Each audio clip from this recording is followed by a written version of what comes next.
জামাত ইসলামের সাথে সত্যিকার অর্থে ইসলামের কোনো সম্পর্ক নাই। তারা বলছে দাঁড়িপাল্লায় ভোট দিলে বেস্ট পেয়ে যাবে, জান্নাত পেয়ে যাবে। মনে হচ্ছে জান্নাত জামাত ইসলামের বাপ দাদার সম্পত্তি। এটা হতে পারে না। আমাদের মহানবী হযরত মুহাম্মদ সাল্লাল্লাহু আলাইহি ওয়াসাল্লাম তিনিও বলতে পারেননি কে বেস্ট পেগার কে পারে না, একমাত্র আল্লাহই তার মালিক। আর জামাত ইসলাম মনে করছে তার বাপ দাদার সম্পত্তি। উপস্থিত ভাইরা, আপনাদের শুধু এটাই নয়, অনেক আর এসব বলতে গেলে অনেক সময় লেগে যাবে।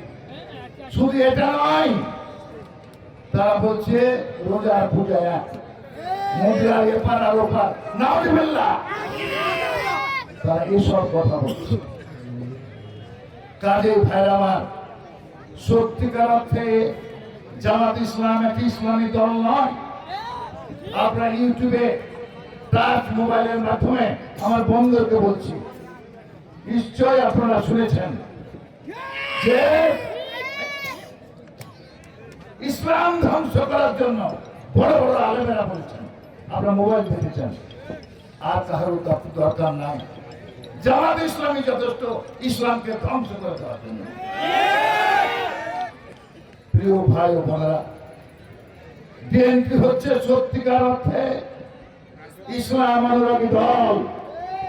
আমাদের দলের প্রতিষ্ঠাতা শহীদ প্রেসিডেন্ট জিয়াউর রহমান আগে যে কেতাব অনুসারে দেশ চলে, যাকে বলা হয় সংবিধান, এই সংবিধানে বিসমিল্লাহির রহমানির রহিম এবং আল্লাহর প্রতি পূর্ণ আস্থা স্থাপন জিয়াউর রহমান লিপিবদ্ধ করে গেছেন। যে সকল হাজী সাহেব আপনারা আরাফাতের ময়দানে হজ করতে গেছেন, দেখেছেন হাজার হাজার নিন্দা। আমাদের দলের প্রতিষ্ঠাতা শহীদ প্রেসিডেন্ট জিয়াউর রহমান এদেশ থেকে মাটি আর নিম গাছের চারা নিয়ে যে ওই আরাফাতের ময়দান লাগিয়েছিলেন। হাজী সাহেবরা আমরা ছায়া পান এবং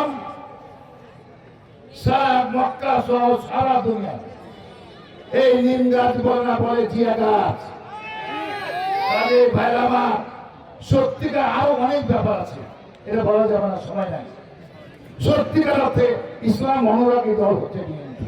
ইসলামের নামে ভাওতাবাজি করছে, ইসলামকে বিকৃত করছে।